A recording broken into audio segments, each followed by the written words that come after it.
নিয়মিত মডেলিং করেন, সামাজিক যোগাযোগ মাধ্যমেও তার অনুসারী সংখ্যাও কম নয়। তাই সাবেক ভারতীয় ক্রিকেটার সচিন টেন্ডুলকারের কন্যা সারা টেন্ডুলকার বলিউডে নাম লিখাবেন এমন খবর কিছুদিন পরপরই চাউর হয়।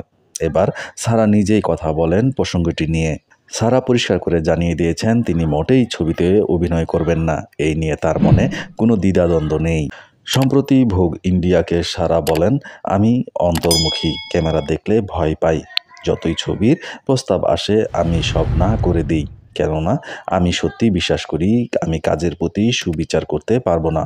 অভিনয় আমাকে সন্তুষ্টির পরিবর্তে আরও উৎকণ্ঠা তৈরি করবে। বিভিন্ন ব্র্যান্ডের প্রচার ও ম্যাগাজিনের শ্যুটে দিব্যি পোজ দেন সারা, কিন্তু অভিনয়ে আপত্তি কেন?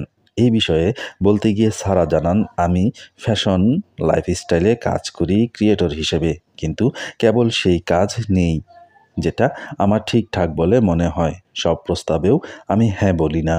অভিনয় করুন বা না করুন, সারাকে দেখলেই পিছু নেন আলোকচিত্ররা। তিনি জানান এটা তার জন্য অস্বস্তির, কারণ তিনি বড় হয়েছেন খুব সাধারণভাবে। তার কথায়, আমার শৈশব ছিল একদম স্বাভাবিক, কলোনির বন্ধুদের সঙ্গে খেলা, ক্লাস করেছি নিয়মিত করে। তখন পাপারাজ্জি সংস্কৃতি ততটা বাড়েনি। আর এখন রেস্তোরাঁ, জিম, সব জায়গায় ওরা হাজির। তবে নিজেকে উপস্থাপন করার ক্ষেত্রে আমি যথাসম্ভব সত্যিকারের আমি হয়ে থাকার চেষ্টা করি। বিমানবন্দরে সাজ নয়, যা খুশি তাই পরি।